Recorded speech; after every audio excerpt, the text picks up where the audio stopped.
Good afternoon class. आशा करता हूं कि आप सभी लोग बहुत अच्छे होंगे, बढ़िया से अपनी तैयारी कर रहे होंगे। तो चलिए हम लोग हमारे सेशन को आगे बढ़ाते हैं, आगे लेकर चलते हैं। सभी को good afternoon, Radhe Radhe, very good afternoon. चलो भाई, सारे के सारे जुड़ जाओ। हम लोग एक इंपॉर्टेंट चैप्टर पढ़ रहे हैं और वो चैप्टर का नाम है मानव रोग। और मानव रोग से आप लोग देखोगे, लगातार आप लोग देखोगे कि यहाँ से क्वेश्चंस पूछे जाते हैं। तो उसी को हम लोग डिस्कस कर रहे हैं। आप लोग सारे के सारे यहाँ पर ध्यान देना। लास्ट चैप्टर में जो बीमारियां हम लोगों ने पढ़ी है, सबसे पहले हम उसको डिस्कस करेंगे। देन उसके बाद यहां से हमारे सेशन को आगे लेकर चलेंगे। तो अगर लास्ट सेशन की बात करें तो आप लोग यहां पर देखना, लास्ट सेशन में हम लोगों ने एक बीमारी पढ़ी, इसका नाम है पोलियो। पोलियो जो बीमारी है किससे होती है? वायरस से होती है। और वायरस का नाम बड़ा सिंपल सा हम लोगों ने देखा था, वायरस का नाम क्या है? पोलियो वायरस है। वहीं पर ये जो आप लोग देखो कि प्रभावित जो करता है वो किसको करता है? तंत्रिका तंत्र को, नर्वस सिस्टम को प्रभावित करता है। अगर आप लोग यहाँ पर देखोगे, ये बीमारी फैलती कैसे? कंटेमिनेटेड वाटर हो गया, दूषित जल जो हो गया, इससे बीमारी फैलती है। साथ ही साथ आप लोग देखोगे कि जो सॉलिड वेस्टेज होता है, शरीर की जो ठोस गंदगी जो बॉडी से बाहर निकलती है, उससे भी बीमारी क्या कर सकती है? फैल सकती है। दोनों चीजें मैंने आप लोगों को यहाँ पर बताई। अब यहां से हम लोग आगे बढ़ते हैं। जैसे ही आगे बढ़े तो मैंने आपको बोला इसका वैक्सीन जो है वो आप लोग याद रखना, एक ड्रॉप है जो 2 बूंद हम लोग पीते हैं, वो अल्बर्ट सेबिन ने बनाई है। वहीं पर एक इंजेक्शन है। इंजेक्शन अगर आपसे पूछा जाए तो इंजेक्शन जो आप लोग यहाँ पर देखोगे वो है सॉल्क ने बनाया, ये भी आप लोग यहाँ पर याद रखना। 5 डोज जो है पूरे दिए जाते हैं पोलियो के। उसके बाद मैंने आपको बोला पोलियो क्या हम फ्री हो चुके हैं? तो मैंने आपसे डिस्कस किया था कि भाई पोलियो का लास्ट केस जो हमें देखने को मिला वो 2011 में पश्चिम बंगाल के हावड़ा में हमें देखने को मिलता है। और अगर आप लोग देखो, हम पोलियो फ्री 2014 में हो चुके हैं। पोलियो डे 24 अक्टूबर को सेलिब्रेट करते हैं। 1995 में पोलियो कार्यक्रम शुरू हुआ था, जब से लेकर अभी तक पोलियो कार्यक्रम चलता है। ये हम लोगों ने यहाँ पर देखा था। ठीक है भाई, जैसे यहाँ से आगे बढ़ते हैं तो हमने कल एक बड़ी इंपॉर्टेंट और डेंजरस बीमारी, बड़ी खतरनाक बीमारी है, वायरस से होने वाली ये बीमारी है जिसका नाम आप लोग देखोगे एड्स है। एड्स का फुल फॉर्म रेलवे बहुत बार पूछ चुका है। अगर आप क्वेश्चंस देखोगे तो आपको बहुत सारे क्वेश्चंस इसके मिलेंगे फुल फॉर्म के। फुल फॉर्म क्या पूछता है? Acquired immuno deficiency syndrome. Virus का नाम पूछे, ये एड्स बीमारी का नाम है, acquired immuno deficiency syndrome. Virus का नाम पूछे, एचआईवी है, ह्यूमन इम्यूनो आप लोग देखोगे डेफिशिएंसी सिंड्रोम। वहीं पर अगर आप लोग यहाँ पर देखोगे कि भाई जो प्रभावित करता है, ये लिम्फोसाइट को प्रभावित करता है, हेल्पर सेल को, CD4 सेल को प्रभावित करता है। और आप लोग यहाँ पर एक बात ध्यान देना सभी की सभी, कि ये जो हमारे इम्यून सिस्टम है, प्रतिरोधक क्षमता है, उसको सीधे सीधे इफेक्ट करता है। इस बात को आप लोग यहाँ पर याद रखना। जैसे यहाँ से हम आगे चले तो हमने यहाँ पर पूरा इम्यून सिस्टम देखा, कैसे हमारा इम्यून सिस्टम काम करता है शरीर में।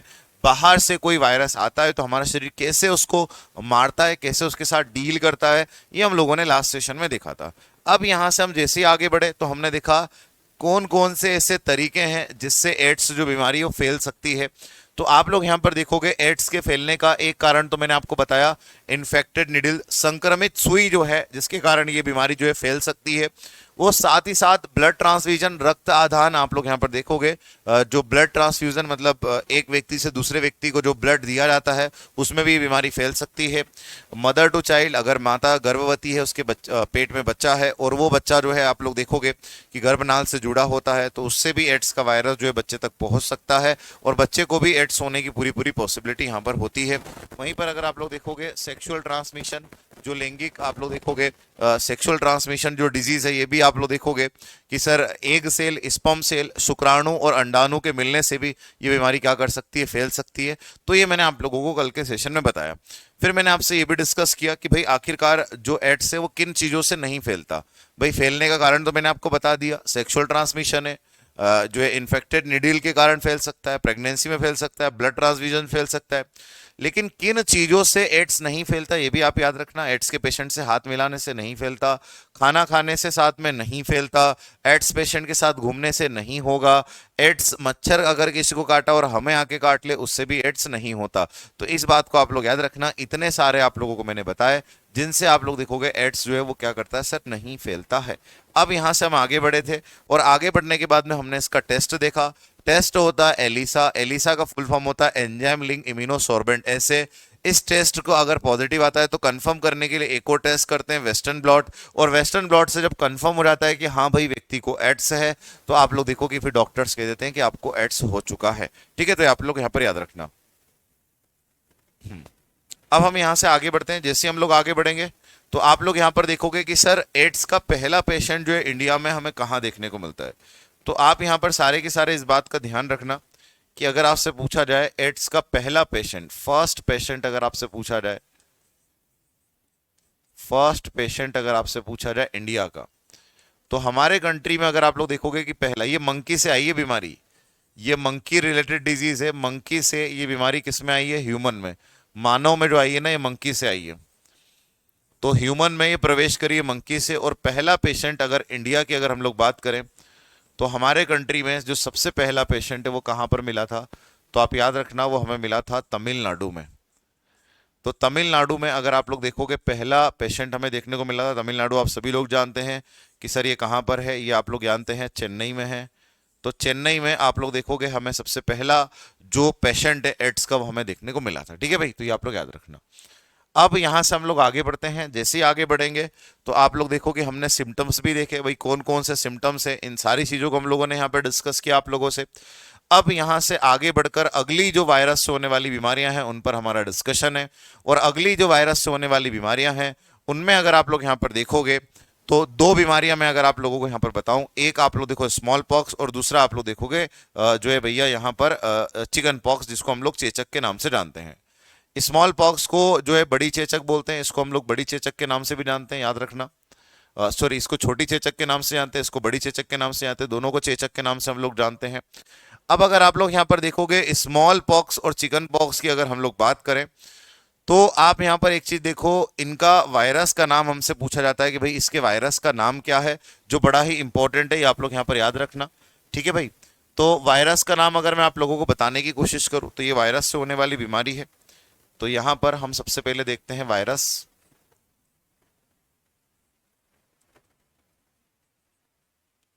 वायरस विषाणु की अगर हम लोग बात करें तो अगर आप यहां पर देखोगे ना कि भाई विषाणु की अगर हम लोग बात करें तो इसके विषाणु का नाम है वेरिओला, वेरिओला जूस्टर। तो आप याद रखना वेरिओला जूस्टर इसके वायरस का नाम है। अब स्मॉल पॉक्स जो है वो अगर आप लोग देखोगे, या चिकन पॉक्स, पहले चिकन पॉक्स के भी वायरस का नाम देख लो, ये भी वायरस से होती है। चिकन पॉक्स भी अगर आप लोग देखोगे ये भी किससे होती है? वायरस से होती है। हिंदी में ऐसे भी हम लोग कहेंगे विषाणु। और अगर ये भी वायरस से होती है तो इसके वायरस का नाम क्या है सर? इसके वायरस का नाम है वेरीसेला, वेरीसेला जूस्टर। तो वेरीसेला जूस्टर हमने यहां पर देखा कि भाई जो इसके जो है वायरस का नाम क्या है? Varicella zoster. दोनों आप लोग याद रखना। ठीक है, एड्स का इलाज जो है ना, एड्स का इलाज अभी तक कोई परमानेंट इलाज नहीं है प्रशांत जी, एड्स का कोई इलाज नहीं है। एक एंटीबायोटिक का इस्तेमाल करते हैं, जूडोवोडाइन। तो जूडोवोडाइन बस एक एंटीबायोटिक का, लेकिन कोई परमानेंट एड्स का इलाज नहीं है, इसीलिए तो खतरनाक बीमारी है। और ऐसा नहीं कि केवल हमारे यहीं पर ही, पूरे वर्ल्ड में अभी तक कोई प्रॉपर इलाज एड्स का देखने को नहीं। सब अलग अलग एक्सपेरिमेंट करते हैं लेकिन एड्स का प्रॉपर आज तक कोई इलाज हमें देखने को नहीं मिलता है। ठीक है, तो आप लोग यहाँ पर याद रखना। बिल्कुल हमारे जो गांव में है ना, बिल्कुल प्रणय, प्रणय जी इसको हम लोग छोटी माता, बड़ी माता इस तरीके से हम लोग बोल देते हैं, तो आप लोग इसको याद रखना, माता के नाम से बोल देते हैं। अब अगर आप लोग देखोगे कि सर वेरियोला जूस्टर, अब यहाँ पर एक और चीज देखो कि ये प्रभावित किसको करता है या इसके सिम्टम्स क्या हैं। ये प्रभावित किसको करता है? पहले तो प्रभावित मैं आपको बता दूं कि भाई ये जो प्रभावित करता है ना, ये प्रभावित करता है हमारी स्किन को, हमारी त्वचा को। तो सीधे सीधे स्किन को प्रभावित करती है। दोनों बीमारियां, दोनों ही बीमारियां त्वचा को प्रभावित करती है और दोनों बीमारी के सिम्टम्स भी सेम होते हैं। देखो सिम्टम्स की अगर हम लोग बात करें, लक्षण की अगर हम लोग बात करें तो बॉडी पर क्या आ जाते हैं? रेशेस आ जाते हैं, रेसेस आ जाते हैं। और रेसेस अगर आप लोग देखोगे कि ये जो रेसेस बॉडी पर आए हैं ना, ये आप लोग देखोगे इसके साथ साथ क्या आता है? फीवर आता है, बहुत तेज बुखार भी आता है। तो फीवर आता है, बॉडी पर रेशेस आते हैं। अब दोनों में अंतर समझो आप, दोनों में अंतर क्या है? दोनों अगर आप लोग यहां पर देखोगे कि दोनों की अगर मैं आप लोगों को यहां पर बताने की कोशिश करूं, आप सारे लोग यहां पर ध्यान देना। स्मॉल पॉक्स, चेचक जो है बड़ी खतरनाक है, वेरियोला जूस्टर जो वायरस है बड़ा खतरनाक है। ये दोनों इमेज आप ध्यान से देखो। इन दोनों इमेज में अगर आप लोग देखोगे ना तो यहां पर अगर एक बार बॉडी पर स्पॉट हुए और अगर व्यक्ति को बॉडी पर स्पॉट होते हैं जो है, तो वो स्पॉट परमानेंट होते हैं, जाते नहीं है। इस इमेज में अगर आप देखोगे ना तो ये स्मॉल पॉक्स का पेशेंट है। और स्मॉल पॉक्स की अगर हम लोग बात करें तो इसमें जो आप लोग यहां पर देखोगे ना, तो पूरे के पूरे स्पॉट लाइफ टाइम हमेशा के लिए बॉडी के ऊपर रह जाते हैं, ये जाते नहीं है। उसके बाद स्मॉल पॉक्स, चिकन पॉक्स की अगर बात करें तो ये तो अभी भी हो जाता है बच्चों को। चिकन पॉक्स आप लोग देखोगे छोटे छोटे बॉडी पर जो है बबल हो जाते हैं, छोटे छोटे से दाने पड़ जाते हैं, इनके अंदर पानी होता है, ये पानी वाले बबल पड़ जाते हैं। और ये जो पानी वाले बबल जो है ना, ये क्या करते हैं सर, ये जो है थोड़े समय बाद ठीक हो जाते हैं, कई बार फूट भी जाते हैं, पानी भी बाहर आ जाता है, खराब पानी होता है वैसे इसके अंदर। लेकिन ये अगर आप लोग देखोगे ना, कुछ समय में ऑटोमेटिकली ठीक हो जाता है, इसके निशान भी हट जाते हैं हमारे शरीर के ऊपर से। लेकिन अगर स्मॉल पॉक्स हुआ है तो स्मॉल पॉक्स के निशान जो है ना, वो आप लोग देखोगे कभी नहीं हटते, ये बात आप लोग याद रखना, ठीक है। हाँ, लेकिन स्मॉल पॉक्स के निशान हट जाते हैं, लेकिन इसके निशान नहीं हटते, इसके निशान हमेशा यहां पर रहते हैं, आप लोग याद रखना, ठीक है। तो ये मैंने आप लोगों को यहां पर बताने की कोशिश की कि भाई स्मॉल पॉक्स और आप लोग देखोगे चिकन पॉक्स यहां पर क्या है।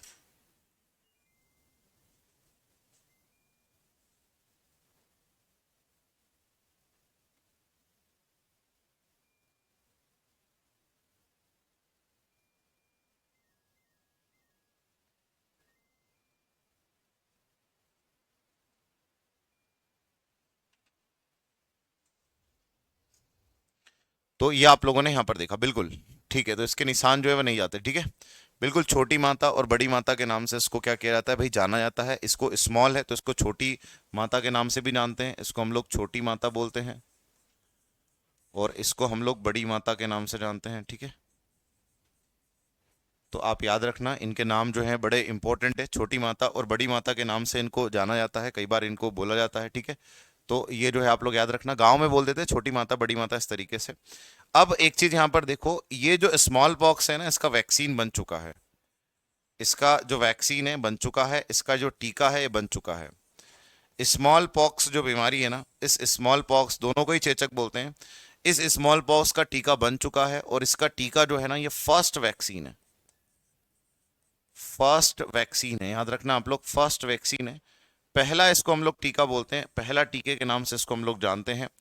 और अगर फर्स्ट वैक्सीन की अगर हम लोग बात करें, तो ये जो पहला वैक्सीन है बनाया किसने, आप लोग याद रखना, इसको बनाया है एडवर्ड, एडवर्ड जेनर वो पर्सन है, एडवर्ड जेनर वो पर्सन है जिन्होंने आप लोग देखो कि पहला वैक्सीन बनाया। और ये जो वैक्सीन है ये कब बनाया एडवर्ड जेनर ने, तो आप लोग याद रखना 1796 में। तो दुनिया को इस बीमारी से फ्री किया है किसने, एडवर्ड जेनर ने, ये आप लोग याद रखना, ठीक है। देखो सॉल्यूशन है इसका, इसका सॉल्यूशन ये है कि इससे बचने के लिए सबसे बढ़िया इसका वैक्सीन लगा लो, इसका टीका लगा लो। बचपन में अगर आप लोग देखोगे बच्चों को वैक्सीन लगते हैं, टॉपिक में आपको पढ़ाऊंगा टीका, तो उसके अंदर टीकाकरण में मैं आपको बहुत सारे टीके बताऊंगा कि भाई ये टीके बचपन में लगते हैं। तो ये जो बचपन में टीका लगता है, ये आप लोग देखो, ये अगर लग जाता है तो फिर हमें समस्या नहीं होती, हमें आप लोग देखोगे कि इससे समस्या नहीं आती। तो दुनिया में सबसे पहला जो टीका, सबसे पहला जो वैक्सीन बना है, वो इसी बीमारी का बना है, जो कि बड़ी खतरनाक है, कि जिसके स्पॉट अगर शरीर पर रह गए तो हमेशा परमानेंटली, अगर आप लोग देखोगे कि परमानेंटली ये हमारे शरीर पर रह जाते हैं। इसी कारण से एडवर्ड जेनर को हम लोग क्या बोलते हैं, एडवर्ड जेनर को हम लोग बोलते हैं father of vaccination, father of, अगर आप लोग यहां पर देखोगे, वैक्सीनेशन, फादर ऑफ वैक्सीनेशन के नाम से इन्हें जानते हैं। हिंदी में इन्हें हम लोग बोलते हैं टीकाकरण के जनक, हिंदी में अगर आप लोग देखोगे तो इन्हें बोलते हैं टीकाकरण के जनक, टीकाकरण के जनक। अब मैं आपसे एक चीज पूछता हूं, आप लोग सारे के सारे कमेंट बॉक्स में आंसर देना, वैक्सीन बनाने के लिए सबसे इंपॉर्टेंट क्या है, दो ऑप्शन दूंगा मैं आप लोगों को। वायरस की अगर हम वैक्सीन बना रहे हैं तो सबसे इंपॉर्टेंट क्या है, आप ये बताओ कि भाई फ्री एंटीबॉडी इंपॉर्टेंट है या मेमोरी एंटीबॉडी इंपॉर्टेंट है, आपको ये बताना है कि फ्री एंटीबॉडी इंपॉर्टेंट है, या फिर आप मुझे बताइए कि भाई मेमोरी एंटीबॉडी इंपॉर्टेंट है। आपके कमेंट का इंतजार है, आप सारे के सारे कमेंट करिए, आपके इंतजार है आपका मुझे कमेंट का।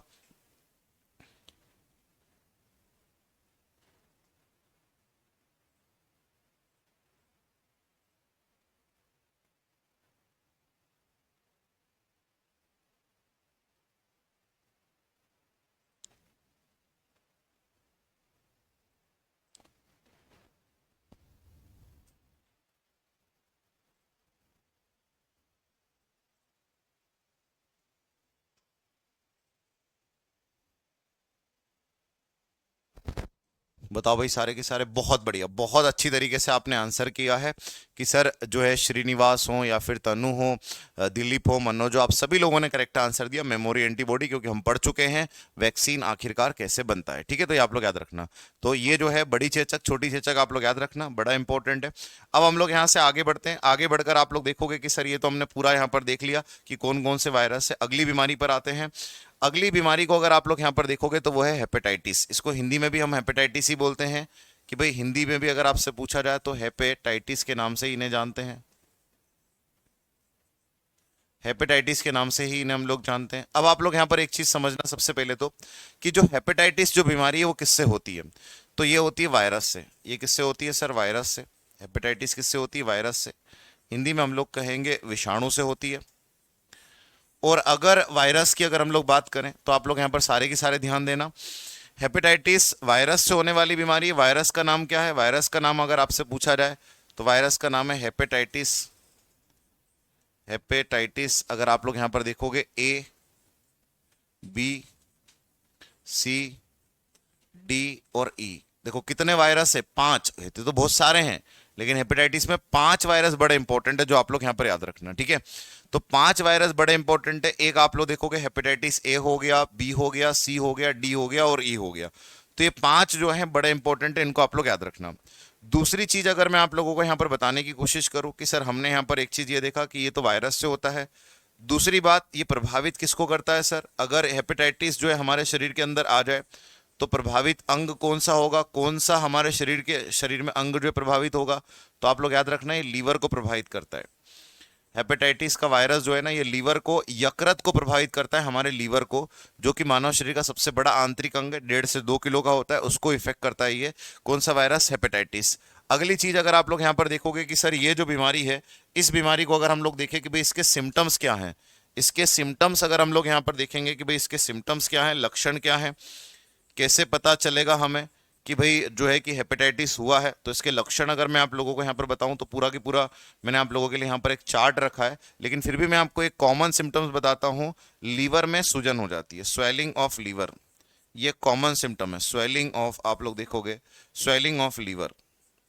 हिंदी में हम लोग कहेंगे यकृत में सूजन, यकृत में सूजन। अभी पूरा समझेंगे कि कैसे हेपेटाइटिस जो है लीवर को डैमेज करता है, लीवर को कैसे डैमेज करता है, ये मैं आप लोगों को पूरा बताऊंगा। अभी सिर्फ आप इतनी बात समझिए कि भाई अगर आप लोग यहां पर देखेंगे, पीलिया जॉइंडिस के वायरस के कारण होता है। हाँ बिल्कुल, हेपेटाइटिस में जॉइंडिस होता है, बार बार होता है, लेकिन जॉइंडिस के वायरस का नाम जॉइंडिस ही है, और वो भी आकर सीधा लीवर को इफेक्ट करता है। अगर मैं आपको यहाँ पर बताने की कोशिश करूँ ना, तो आप लोग सारे के सारे यहाँ पर ध्यान देना कि भाई हेपेटाइटिस वायरस के कारण, वायरस का नाम हेपेटाइटिस है, A B C D E, 5 प्रकार के हम देखने वाले हैं। लीवर को प्रभावित करते हैं, लीवर में सूजन आती है, लीवर में दर्द होता है, पेन होता है। तो ये सारे सिम्टम्स होते हैं किसके? हेपेटाइटिस के। ठीक है, विशाल शुगर कैसे होता है, डायबिटीज कैसे होता है, पढ़ेंगे अपन, टेंशन मत लो। अपन डायबिटीज, मधुमेह पढ़ेंगे। मधुमेह एक अनुवांशिक बीमारी है, और जो है कि एक अनुवांशिक बीमारी भी है, दूसरी चीज एक नॉर्मली भी होती है। तो हम वो दो बीमारी आने पे आगे पढ़ेंगे। और जो है डायबिटिक ऐसी है जो एक व्यक्ति से दूसरे व्यक्ति तक नहीं फैलती। अभी हम संक्रामक बीमारियां पढ़ रहे हैं, तो जब असंक्रामक पर आएंगे या फिर आगे जब हम जेनेटिक पर आएंगे, अनुवांशिक पर आएंगे, तब वहां पर डायबिटीज को पूरा देखेंगे, टेंशन मत लो। ठीक है, तो ये मैंने आप लोगों को यहाँ पर बताने की कोशिश की। अगर मैं आपको बताने की कोशिश करूं तो आप लोग यहां पर देखो कि भाई यहां पर विषाणु जो है वो हेपेटाइटिस, लीवर, लीवर में सूजन। अब 5 है, पांचों को देखते हैं। हेपेटाइटिस के कितने वायरस है? 5 है। 5 कौन कौन से भाई? एक हो गया ए, एक हो गया बी। 5 वायरस के नाम मैं यहाँ पर थोड़े दूर दूर लिखता हूँ। ए हो गया सर, बी हो गया, सी हो गया, डी हो गया, और उसके बाद में ई हो गया। ये पांचों जो है बड़े इंपॉर्टेंट है। तो 5 मैंने वायरस के नाम लिए, हेपेटाइटिस ए, बी, और उसके बाद में आप लोग देखोगे सी और डी ई। पांचों मैंने आपके सामने लिख दिए हैं। सबसे ज्यादा इन पांचों में सबसे ज्यादा जो होता है वो कौन सा है? तो याद रखना, मैक्सिमम जो होता है वो होता है जो हेपेटाइटिस बी। अब बात करते हैं हेपेटाइटिस ए की, कि हेपेटाइटिस ए जो है वो कहाँ से फैलता है, कैसे फैलता है।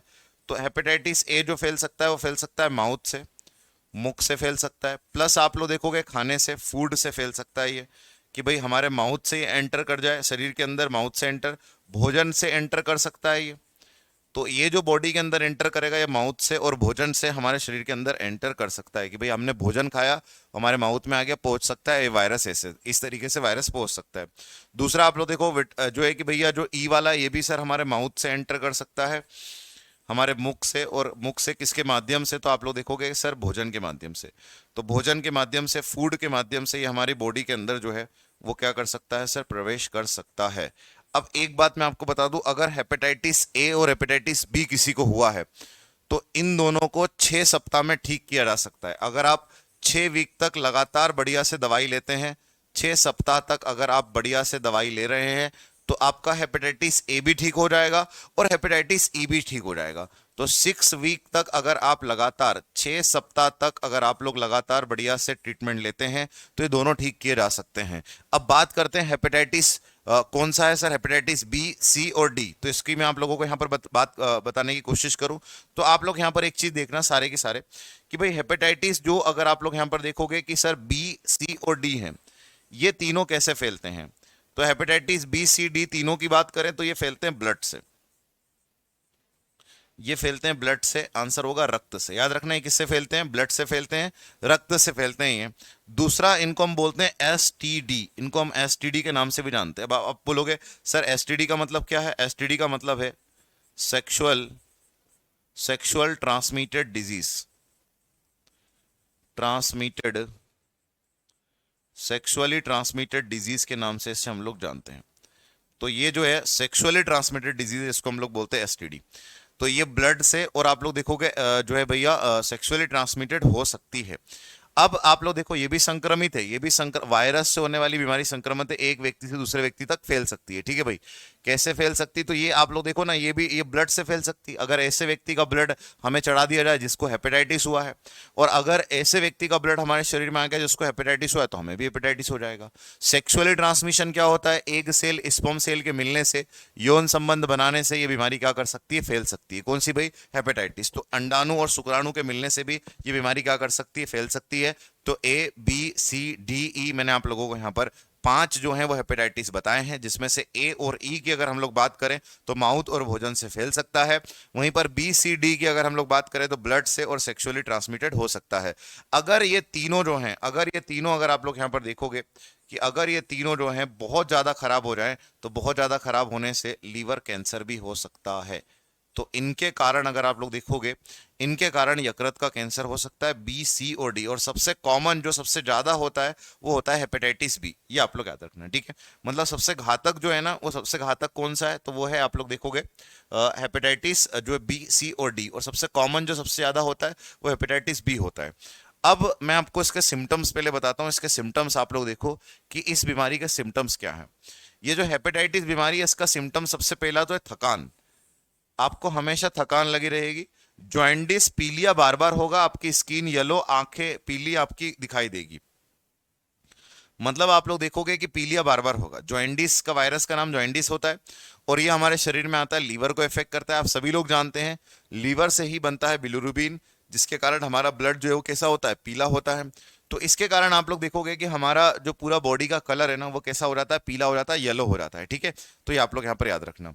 अब अगर आप लोग यहाँ पर देखोगे, अगर मैं आपको यहाँ पर बताने की कोशिश करूं कि भाई ये जो है इसके अंदर एक तो पीलिया बार बार होगा, आपको बार बार उल्टियां होगी, लगातार उल्टियां होगी, भूख नहीं लगेगी, खाना नहीं खा पाओगे, ब्लीडिंग हो सकती है, रक्त का स्त्राव हो सकता है, पोर से, नाक से, हाथ से, कहीं से भी ब्लड जो है आपका जो है हो सकता है।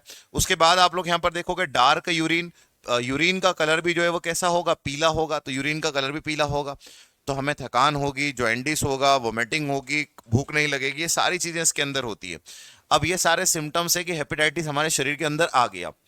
अगर हेपेटाइटिस ए और ई आया है तो कोई दिक्कत वाली बात ही नहीं है, तो भाई हम उसको ठीक कर लेंगे। 6 वीक तक अगर हम लगातार दवाई ले बढ़िया से तो वो जो है सर जो है कि हम उसको ठीक कर सकते हैं।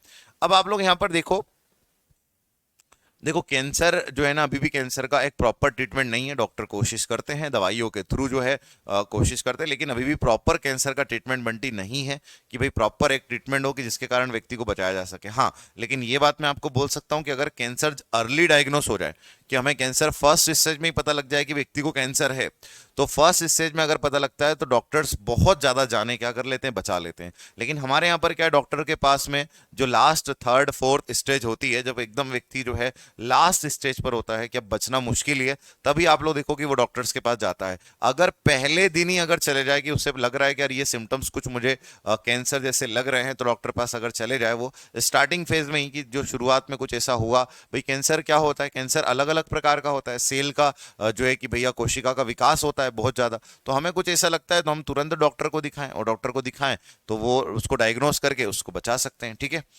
अगर आप लोग यहाँ पर देखोगे, ये हमारे शरीर में आता कहाँ से, ये प्रश्न पूछ रहे हैं कि सर ये हमारे शरीर में आता कहाँ से हेपेटाइटिस।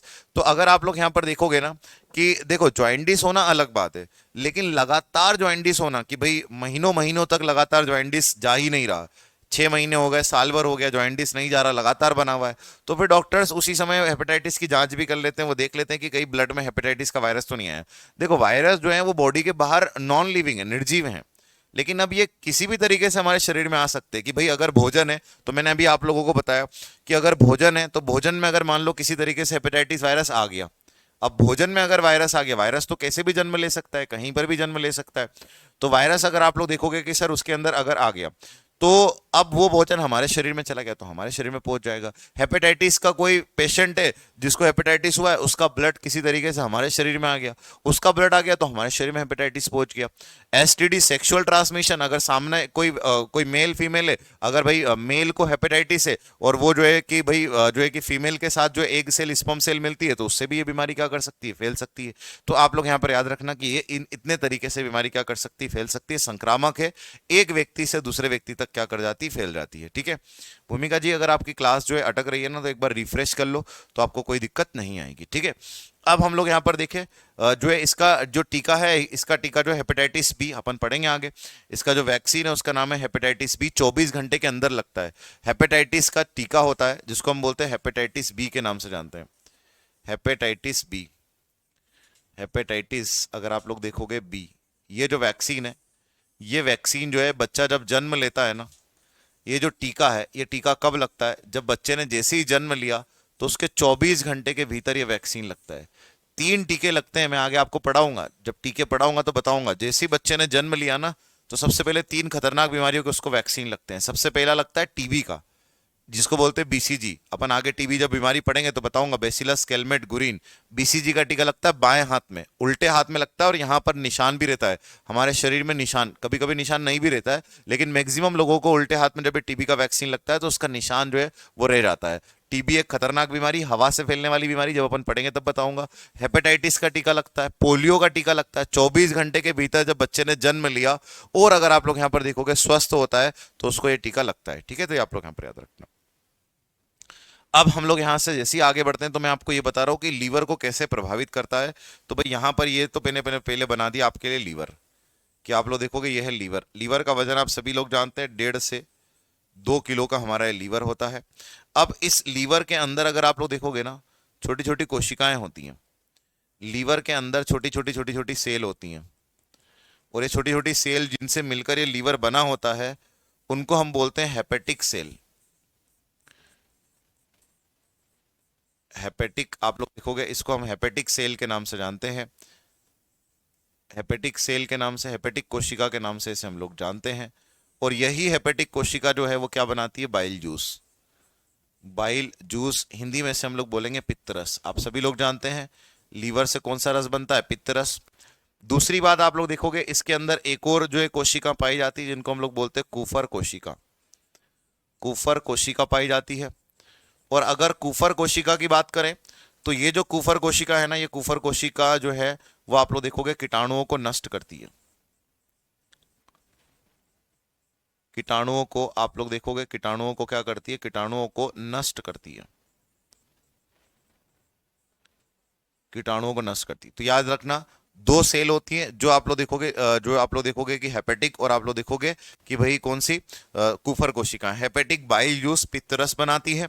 और दूसरी चीज अगर आप लोग यहां पर देखोगे, जो आप लोग यहाँ पर देखोगे, अगर मैं आपको यहाँ पर बताने की कोशिश करूँ, दूसरी जो है कुफर कोशिकाएं जो कीटाणुओं को क्या करती है, नष्ट करती है। अब एक और बात आप लोग यहाँ पर समझना, और वो बात ये है कि जो हेपेटिक सेल है ना, जो लीवर की कोशिकाएं हैं, जब हेपेटाइटिस ए बी सी और डी, ये समझना बी सी और डी, जब बी सी और डी आता है ना, तो ये जो कुफर सेल है और हेपेटिक सेल है, इनको खत्म कर देता है वो, इनको तोड़ मरोड़ देता है। जैसे आप उदाहरण के तौर पर समझना, जैसे आपकी स्किन है और स्किन को आपने दीवार से रगड़ दिया, अब जैसे ही रगड़ दिया तो कहीं से ब्लीडिंग हो रही है, कहीं पर स्किन है, कहीं पर नहीं है, इस तरीके से लीवर हो जाता है। और जब इस तरीके से लीवर हो जाता है तो ना बाइल जूस बना पाता है, ना रोगाणुओं को मार पाता है।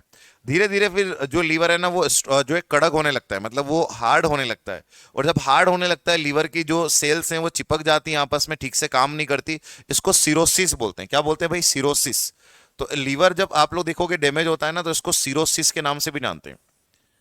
सिरोसिस, तो सिरोसिस कहते हैं। सिरोसिस रेलवे में पूछा भी गया है। और जब सिरोसिस भी बहुत ज्यादा जो है कि बहुत ज्यादा हो जाता है, तो फिर इससे होता है लीवर कैंसर। तो लीवर कैंसर तक हो सकता है। तो ये मैंने आप लोगों को यहां पर बताया पूरा हेपेटाइटिस के बारे में, आप लोग याद रखना है, ठीक है। नहीं, डिपेंड करता है आपको लास्ट टाइम जो है प्रणय कौन सा हेपेटाइटिस हुआ था। हेपेटाइटिस ए हुआ था, बी हुआ था, सी हुआ था, कौन सा हुआ? अगर बी हुआ तो फिर से नहीं होगा, एक बार हो गया तो नहीं होगा। लेकिन अब 5 प्रकार हैं, और भी हेपेटाइटिस के प्रकार है, तो डिपेंड करता है आपको कौन सा हुआ है। प्रशांत जी, हो जाएगा सिलेबस अपना समय पर, टेंशन मत लो। मैंने सारे टॉपिक आपसे डिस्कस किए हैं, पूरा मैंने आप लोगों को बताया है, तो अब सिलेबस की टेंशन मत लो, समय पर हो जाएगा, ठीक है। चलो भाई, अब आप लोग सारे के सारे यहाँ पर ध्यान देना। जैसे ही यहाँ से आगे बढ़ते हैं, तो अब अगली बीमारी हम लोग पढ़ते हैं जीका। कौन सी बीमारी भाई? जीका। हिंदी में भी इसको हम लोग जीका ही बोलते हैं, याद रखना, हिंदी में भी इसको हम क्या बोलते हैं? जीका ही बोलते हैं। अब प्रश्न ये, जीका जो बीमारी है किसके कारण होती है? तो ये भी वायरस के कारण ही होती है। वायरस के कारण ही होती है, विषाणु के कारण ही होती है। और जीका के वायरस का नाम अगर आपसे पूछा जाए कि भाई जीका का वायरस क्या है, तो जीके का वायरस का नाम जीका वायरस ही है। तो बड़ा आसान है, जैसे पोलियो वायरस ऐसे ही जीका वायरस। अब प्रश्न ये आता है, फैलाने का माध्यम, इसका वेक्टर क्या है? इसका वेक्टर क्या है? इसका जो वाहक है, जो फैलाता है, वो कौन है? तो एक मच्छर आप लोग याद रखना, जो मच्छर का नाम मैं आप लोगों को यहां पर बता रहा हूं, एडीज मॉस्किटो। एडीज मॉस्किटो आप लोग याद रखना। एडीज मॉस्किटो, हिंदी में इसको बोलेंगे एडीज मच्छर।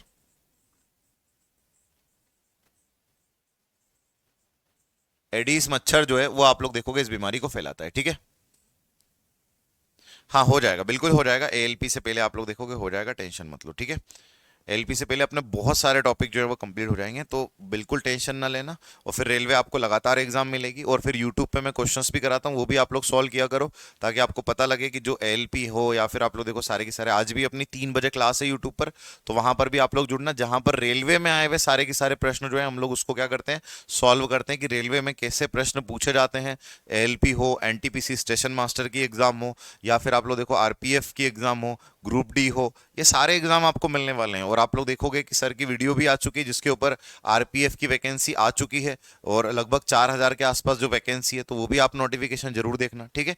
तो ये आप लोग जो है कि भैया, अब यहाँ पर देखो, जो है इसको टाइगर भी बोलते हैं, याद रखना। एडिस को क्या बोलते हैं? टाइगर। तो भाई 3 बजे आप लोग जरूर जुड़ना। 3 बजे अपनी जो है कि क्वेश्चंस की क्लास है यूट्यूब के ऊपर, जहां पर अपन प्रैक्टिस करते हैं बढ़िया बढ़िया क्वेश्चंस के, तो आप लोग यहाँ पर याद रखना। दूसरा, लक्षण, सिम्टम्स क्या है सर इसमें? इसके सिम्टम्स अगर हमसे पूछे जाएं कि भाई अगर किसी को जीका हुआ है तो इसके सिम्टम्स क्या हैं, इसके सिम्टम्स अगर आप लोग यहां पर देखोगे ना, तो इसके सिम्टम्स मैं आपको बताने की कोशिश करूं, तो इसके जो सिम्टम्स है वो है सर्दी जुकाम, कोल्ड एंड कफ। तो सर्दी जुकाम जो है वो इसके आप लोग देखोगे सिम्टम्स हैं। अब आप लोग, पता है आप लोगों का ध्यान पूरा कहां पर है? आप लोग सारे के सारे यहां पर देखोगे कि अगर मैं आपको बताने की कोशिश करूं, आप लोग सारे के सारे यहां पर एक चीज देख रहे होंगे कि आपका पूरा फोकस इस पे से हटकर इस बच्चे पर आ गया होगा। इस बच्चे को आप लोग सारे के सारे देख रहे होंगे, तो मैं आपको बता देता हूं कि कैसे ये आप लोग देखोगे, जो जो आप लोग देखोगे कि ये इफेक्ट करता है इसके ऊपर। तो अब आपको मैं बता रहा हूं, आप लोग सारे के सारे यहां पर ध्यान देना। जो आप लोग देखो कि जीका जो वायरस है ना, वो किसको प्रभावित करता है? जीका जो है वो अगर आपसे पूछा जाए किसको प्रभावित करता है, प्रभावित अंग अगर आपसे पूछा जाए ना, तो आप यहां पर याद रखना कि जो प्रभावित करता है, वो प्रभावित करता है प्रेग्नेंट वुमन को। ये अगर आपसे पूछा जाए ना कि जीका जो है किसको प्रभावित करता है, तो सबसे ज्यादा ये अफेक्ट करता है pregnant woman. Pregnant woman, Hindi में हम लोग कहेंगे गर्भवती महिला। गर्भवती महिला को इफेक्ट करता है। और प्रेग्नेंट वुमन की अगर हम लोग बात करें तो उसको भी किसको इफेक्ट करेगा पता है? उनके बेबी को, जो गर्भ में बेबी है वो। क्योंकि बेबी का आप लोग यहां पर देखना, बेबी का जो ब्रेन है वो अनडेवलप्ड होता है। अगर बेबी का ब्रेन देखोगे तो ब्रेन क्या होता है? अनडेवलप्ड होता है। बेबी का जो ब्रेन है ना वो क्या होता है? अनडेवलप्ड होता है। जैसे आप लोग इस बच्चे को देख रहे हैं तो इस बच्चे का आप लोग देखोगे मस्तिष्क का विकास नहीं होता। इस बच्चे का आप लोग देखोगे ब्रेन जो है ना वो ब्रेन आप लोग देखो एकदम छोटा सा रह जाता है, और ये जो है डेवलप नहीं होता। ठीक है, तो आप लोग याद रखना।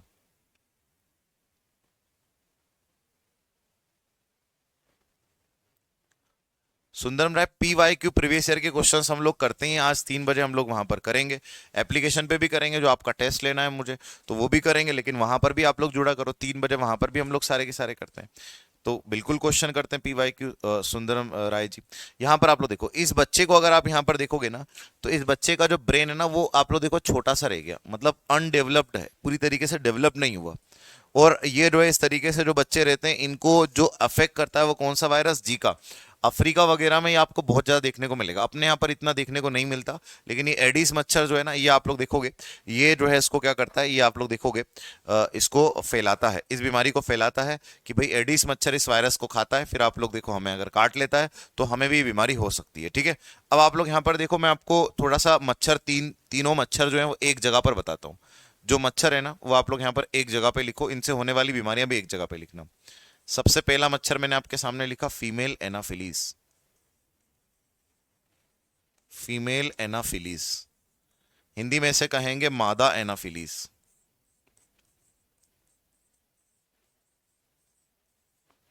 मादा एनाफिलीज। दूसरा अगर आप लोग यहां पर देखोगे तो दूसरा मच्छर मैंने आपके सामने लिखा फीमेल एडिस।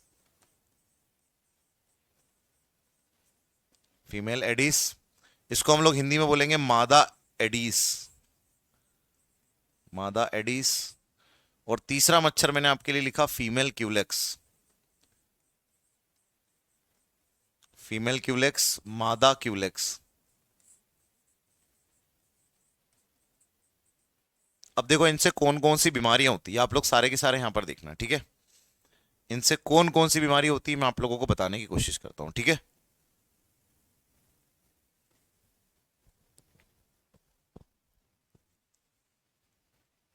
अगर मैं आप लोगों को यहां पर बताने की कोशिश करूं कि आप सारे लोग यहां पर एक चीज ध्यान से देखना, फीमेल एनाफिलीज की अगर हम लोग बात करें तो इससे जो बीमारी होती है उसका नाम है मलेरिया। इससे जो बीमारी होती है उसका नाम है मलेरिया। अगर बात करें एडिस से, तो एडिस से अगर आप लोग यहां पर देखोगे तो कितनी बीमारियां, सबसे पहली तो होती है डेंगू, बहुत सारी होती है, इससे पढ़ चुके हैं अपन लोग डेंगू। डेंगू के बाद में अगर आप लोग यहां पर देखोगे कि सर डेंगू के बाद में अगली जो बीमारी वो अपन ने पढ़ी जीका। जीका के बाद में जो अगली बीमारी है उसका नाम है चिकनगुनिया। चिकनगुनिया जो है आपको देखने को मिलेगा। तो डेंगू हो गया, चिकनगुनिया हो गया, जीका हो गया, उसके बाद अगर आप लोग यहां पर देखोगे एक और होता है yellow fever. Yellow fever. Yellow fever ये भी फ्लेवी वायरस से ही होता है और एडिस मच्छर इसको फैलाता है। येलो फीवर ये मध्य एशिया में आपको ज्यादा देखने को मिलता है। पीला बुखार या पीत ज्वर भी इसको हम लोग बोलते हैं, इसको पीत ज्वर के नाम से भी जानते हैं। ठीक है, इसको पीत ज्वर के नाम से भी जानते हैं येलो फीवर को, पीत ज्वर के नाम से भी जानते हैं। अब क्यूलेक्स पर आते हैं, तो क्यूलेक्स में अगर आप लोग यहां पर देखोगे तो एक बीमारी होती है, इसका नाम है फाइलेरिया। फाइलेरिया जिसे हम लोग हिंदी में हाथी पांव भी बोलते हैं। और वहीं पर दूसरी अगर आप लोग देखोगे तो जापानी इंसेफेलाइटिस भी होती है।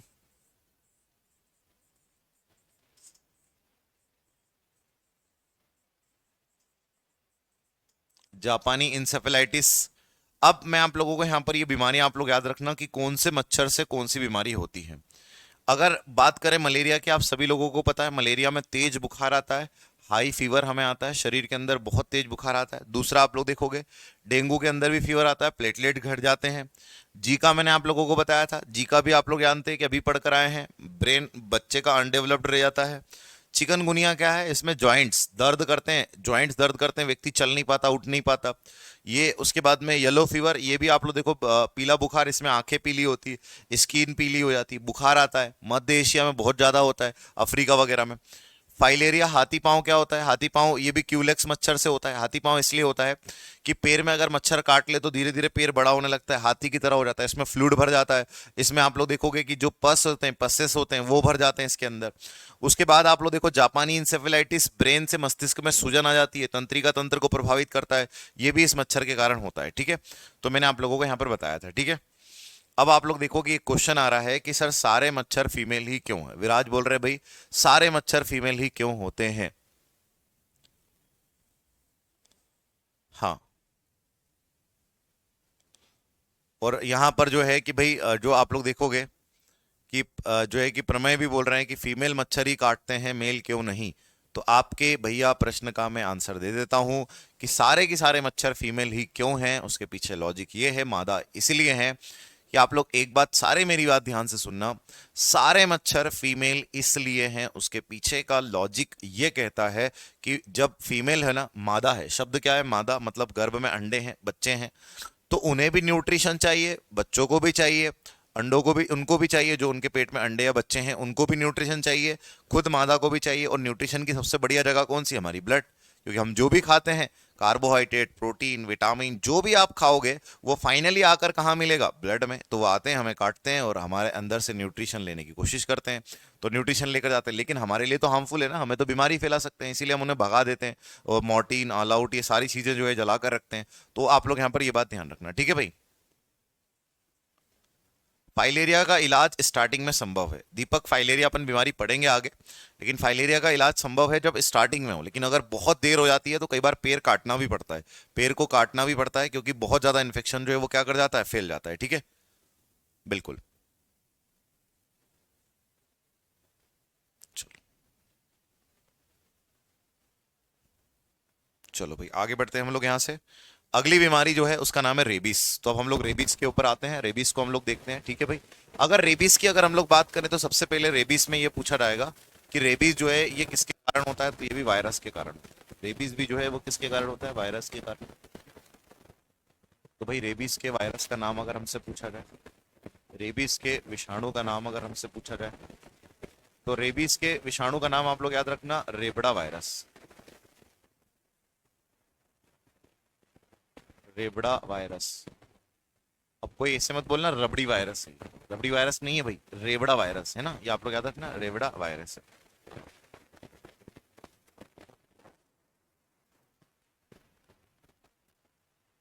हाँ, दोनों अलग अलग है मनीषा, मलेरिया निमोनिया तो बहुत जमीन आसमान का अंतर है, आगे अपन पढ़ेंगे। जीका हिंदी में भी जीका ही बोलते हैं, ठीक है भाई प्रशांत जी।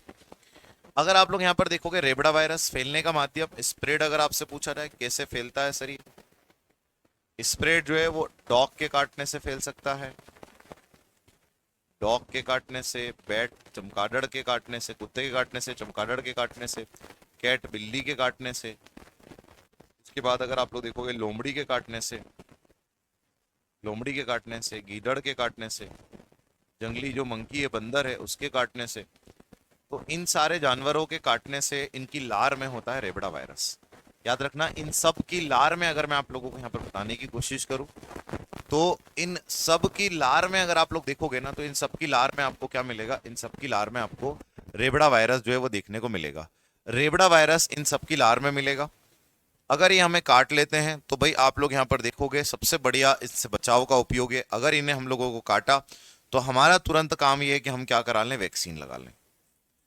हमारा तुरंत जो काम है वो हम क्या करा ले भाई, वैक्सीन लगा लें। अगर इनने हमें काटा है, टीका लगा लें।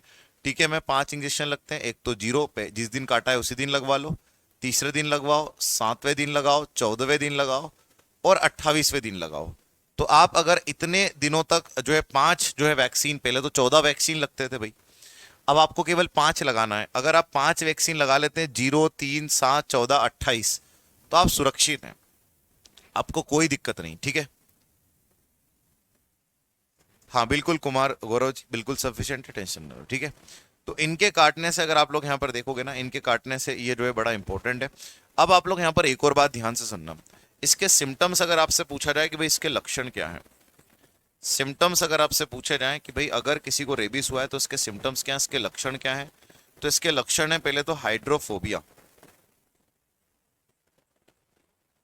हाइड्रोफोबिया। और दूसरा आप लोग यहां पर देखोगे हाइड्रोफोबिया के साथ साथ एक और अगर मैं आपको बताने की कोशिश करूं, डिहाइड्रेशन।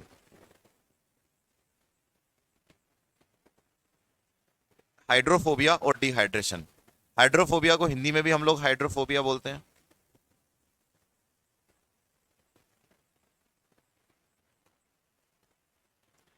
और डिहाइड्रेशन को हम लोग बोलते हैं निर्जलीकरण। तो यहां पर आप लोग एक बात याद रखना कि जब पानी से व्यक्ति को डर लगे तो पानी नहीं पी पाएगा, वो पानी नहीं पी पाएगा, पानी की कमी होगी, डिहाइड्रेशन हो जाएगा। अगर आपको यहां पर बताने की कोशिश करूं ना तो आप लोग सारे के सारे यहां पर ध्यान देना। अगर मैं आपको बताने की कोशिश करूं, गले में एक झिल्ली बन जाती है, और गले में ये झिल्ली इतनी खतरनाक होती है कि व्यक्ति अगर पानी अंदर जाता है ना तो भी दर्द होता है, तो उसको पानी से डर लगने लग जाता है कि वो झिल्ली में पानी टच होता है तो भी आप लोग देखोगे उसको वो पी नहीं पाता पानी, इतना उसको डर लगता है। फिर आप लोग देखो ऐसे सिम्टम्स अगर होंगे, बॉडी में पानी नहीं होगा, डिहाइड्रेशन होगा, और जो है कि वो डर उसमें सिम्टम्स आ जाते हैं। अगर ये एक्टिव हो गया, अगर ये एक्टिव हो गया ना तो बड़ी दिक्कत है। एक महीने, एक महीने, डेढ़ महीने, 2 महीने में ये एक्टिव हो जाता है। तो एक महीने के अंदर अंदर ही अगर एक्टिव हो गया, मान लो आपको डॉग ने बाइट किया, डॉग ने काटा, जंगली कुत्ते ने आपको काट लिया, और लार से जो रेबड़ा वायरस था आपके शरीर में चला गया, आपने वैक्सीनेशन नहीं कराया। अगर वैक्सीनेशन करा लिया तो आप तो सुरक्षित हो गए, कोई दिक्कत वाली बात नहीं है। लेकिन अगर आपने वैक्सीन नहीं कराया और ये एक्टिव हो गया, तो ये सीधा प्रभावित करेगा किसको? ये सीधा प्रभावित करेगा तंत्रिका तंत्र को। ये सीधा प्रभावित करेगा भैया तंत्रिका तंत्र को, नर्वस सिस्टम को प्रभावित करेगा।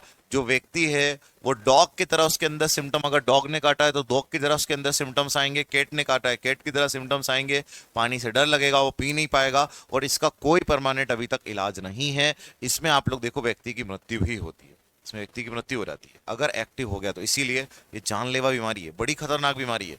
इसमें डॉक्टर्स कहते हैं कि भाई अगर आपको डॉग, कैट और बैट और आप लोग देखोगे लोमड़ी वगैरह, इन्होंने अगर आपको बाइट किया है, काटा है, तो आपका काम है, आपका फर्ज है कि आप ये 5 वैक्सीन लगा ले। 0, 3, 7, 14, 28, 5 दिन जाएं डॉक्टर के पास, बढ़िया से, कहीं कहीं 4 भी लगते हैं, तो 5 वैक्सीन आप लगा लें, आप सुरक्षित हैं, आपको कोई दिक्कत हो नहीं होगी।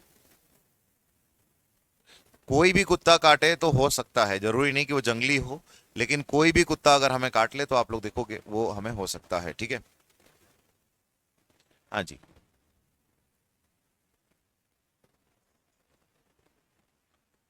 काटने से होता है, बिल्कुल होता है, काटने से। जैसे ही काटा ना तो उनके दांत में हर जगह ला रहे हैं ना और वो हमारे जैसे ही काटा, और हमें अगर आप लोग देखोगे कि जो है, देखो काटने से कैसे, जैसे मान लो आपको कपड़े पहने आप और आपको काट लिया उसने, तो उस समय मान लो आपको चोट नहीं लगी, जख्म नहीं लगा, कुछ भी नहीं हुआ, आपको उसके दांत के निशान तक नहीं बने, तो फिर आपको वैक्सीन लगाने की आवश्यकता नहीं। लेकिन निशान बन गए तो हल्की सी भी लार अगर अंदर चली गई तो वो वायरस अंदर जा सकता है और हमें नुकसान पहुंचा सकता है। इसका वैक्सीन जो बनाया ना वो लुई पास्चर ने बनाया, याद रखना। इसका जो वैक्सीन है वो लुई पास्चर, वो पर्सन है लुई पास्चर, जिन्होंने आप लोग देखोगे इसका टीका बनाया। तो लुई पास्चर का भैया, जितना हम लोग शुक्र कम करें उतना, जितना शुक्र करें उतना कम है। क्यों? क्योंकि इन्होंने बहुत खतरनाक जो बीमारी है उससे बचने के लिए वैक्सीन बनाया, जो कि कौन सा है सर, आप लोग देखोगे कि जो आप लोग देखोगे जो जो रेबीज है, ये बड़ी खतरनाक बीमारी। एक और बात आप लोग यहाँ पर याद रखना, अगर मैं आप लोगों को यहाँ पर बताने की कोशिश करूँ कि जो रेबीज है, इससे बचाव ही जरूरी है और वैक्सीन जरूरी है, दोनों चीज जरूरी है। एक और चीज आप लोग यहाँ पर याद रखना कि अगर भाई मान लो जो है कि हमें डॉग, बैट, कैट, लोमड़ी ये काटते हैं, तो हमारा पहला फर्ज है कि हम सबसे पहले वैक्सीन लगा लें। क्यों? क्योंकि इसका इलाज केवल हमारे यहाँ ही नहीं, पूरे वर्ल्ड में कहीं पर भी नहीं है। कभी आप लोग जो ऐसे सर्च करके भी देख लोगे ना रेबीज पेशेंट, तो भी आपको समझ में आ जाएगा कि हाँ यार सर, इसका इलाज तो अभी तक कहीं पे नहीं है, एक्टिव हो गया तो। लेकिन अगर वैक्सीनेशन करा लेते तो कोई दिक्कत नहीं। तो घर में छोटे बच्चे हों, कोई भी हो, डॉग अगर बाइट कर ले। एक और चीज आप लोग ध्यान देना, जो घर में अगर डॉग, पालतू डॉग जो लाते हैं, उनका भी वैक्सीनेशन जरूरी है, कि उनका भी आप टीकाकरण करा लो। क्यों? क्योंकि अगर उनका टीकाकरण नहीं कराओगे और वो जो घर में पालतू हैं अगर वो काट लेते हैं तो भी हो सकता है। तो घर में जो पालतू जो आप लोग जानवर लाते हैं या फिर आप डॉग, कैट जो भी लाते हैं, तो उनको भी क्या करा लें, प्रॉपर वैक्सीनेशन होता है उनका, उनको वैक्सीन करा लेंगे तो हमें कोई दिक्कत वाली नहीं होगी, ठीक है। नहीं, पंजे से नहीं होगा, पंजे से नहीं होगा, वो काट ले, बाइट कर ले तब होता है, ठीक है। चूहे से प्लेग होती है, अगर आगे अपन पढ़ेंगे, चूहे से प्लेग जो बीमारी होती है। नाखून से नहीं होगा, नाखून से कुछ नहीं होगा। नाखून से कुछ नहीं होगा, नाखून से कुछ नहीं होगा, लार में होता है, वो बाइट करे तब आप लोग देखो क्या हमें हो सकता है, ठीक है।